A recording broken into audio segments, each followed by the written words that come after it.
என்ன வேணும் ஸ்கூலுக்கு எல்லாமே இங்கிருக்கு.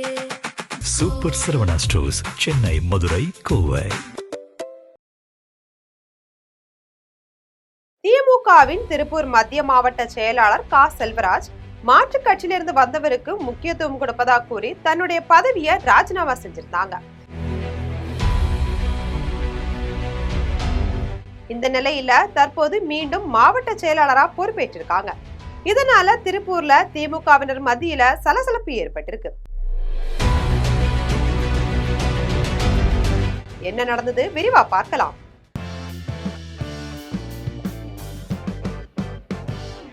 சட்டமன்ற தேர்தல் தோல்வியால திமுக கடும் நெருக்கடிகளை எதிர்கொண்டு வராங்க. கூட்டணி கட்சிகள் கலட்டி விட்டு சென்றது ஒருபுறம் இருக்கக்கூடிய நிலையில மறுபுறம் உட்கட்சி பூசல்கள் புதிதா முளைக்க தொடங்கி இருக்கு. திருப்பூர்ல நடந்ததும் அதே பஞ்சாயத்து தான். திருப்பூர்ல மத்திய மாவட்ட செயலாளர் செல்வராஜ் கடந்த 50 ஆண்டுகளுக்கும் மேலா திமுகவுல பணியாற்றி வராங்க. திருப்பூர் தெற்கு தொகுதியோட முன்னாள் எம்எல்ஏவான இவங்க கட்சியோட நெருக்கடியான காலத்துல உடன் நின்று வேலை செஞ்சிருக்காங்க. ஆனா இப்போ நிலைமை மோசமடைய தொடங்கி இருக்கு. வேறு கட்சியிலிருந்து வந்த தினேஷ்குமாருக்கும் அவருக்கு ஆதரவா இருக்கக்கூடிய தொழிலதிபருக்கும் கட்சி தலைமை முக்கியத்துவம் கொடுப்பதால டென்ஷனான செல்வராஜ் கட்சியோட அனைத்து பொறுப்புகள் இருந்தும் விலகி கொள்கிறேன் அப்படின்னு சொல்லிட்டு தலைமைக்கு கடிதம் கொடுத்துட்டு பரபரப்பை கிளப்பியிருந்தாங்க.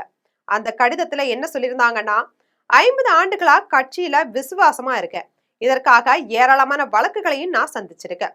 ஆனா கடந்த 2022ஆம் ஆண்டு முதல்ல இருந்து வேறு கட்சியிலிருந்து வந்தவங்களுக்கு கட்சி தலைமை முக்கியத்துவம் கொடுக்குது. அதிகாரமிக்க பதவிகளும் அவங்களுக்கே கொடுக்கப்படுது. இது என்ன ரொம்பவே வேதனைப்படுத்தி இருக்கு. நடந்து முடிந்த தேர்தல்ல திருப்பூர் தெற்கு தொகுதியில போட்டியிட வாய்ப்பு கேட்டிருந்தேன். ஆனா நான் கேட்காத பல்லடம் தொகுதி கொடுக்கப்பட்டுச்சு. அதே சமயம் மாற்று கட்சியிலிருந்து வந்த தினேஷ்குமாருக்கு அதிக முக்கியத்துவம் கொடுக்கப்பட்டிருக்கு. அவருக்கு ஆதரவா தொழிலதிபர் டாலர் மணி கூட இருக்காங்க. இப்படி தொழிலதிபர் மற்றும் மாற்று கட்சியினருக்கு கொடுக்கக்கூடிய முக்கியத்துவம் ஏன் 50 ஆண்டுகளா கட்சியில இருக்கக்கூடிய எனக்கு கொடுக்கப்படல அப்படின்ற கேள்வியை எழுப்பி விலகியிருந்தாங்க. ஆனா கட்சியோட தலைமை இத அவ்வளவா ரசிக்கல. மிகப்பெரிய தோல்வியை எதிர்த்து சண்டையிட செய்ய வேண்டிய நேரத்துல கட்சியோட முக்கிய பொறுப்புல இருந்து யார் விலகுவதையும் கட்சி விரும்பல. இதனால கட்சி தலைமை செல்வராஜ் அழைத்து பேசி கண்டிச்சிருக்காங்க. கட்சியோட வளர்ச்சி மட்டுமே இப்போதைய நோக்கம் அப்படின்னு தெளிவுபடுத்தியிருக்காங்க. இந்த பின்னணியில மீண்டும் திமுக தலைவர் மு.க. ஸ்டாலினுக்கு மன்னிப்பு கடிதம் எழுதிட்டு கட்சியுடைய மாவட்ட செயலாளர் பொறுப்பை பழையபடி ஏற்றுக்கொண்டிருக்காங்க செல்வராஜ்.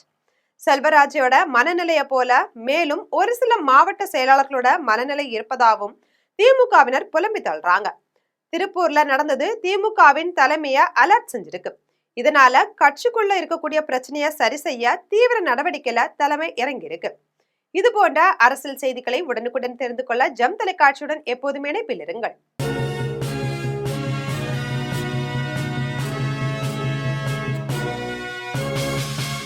என்ன வேணும் ஸ்கூலுக்கு எல்லாமே இங்கிருக்கு.